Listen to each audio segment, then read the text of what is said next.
సమస్త సమర్థ సగంధ సహస్ర శతహ్రాద సంహూతి సంహారోదయ వివర్త విదగ్ధ విమర్ధ వినీత హిమాశిఖర గీంకార అవ్యయ ప్రణప్రియ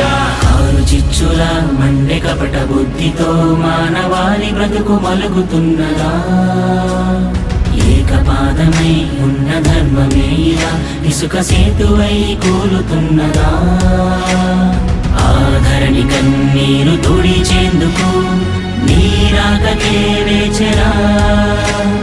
ఆసుర రాజ్యాన్ని అణిచేందుకు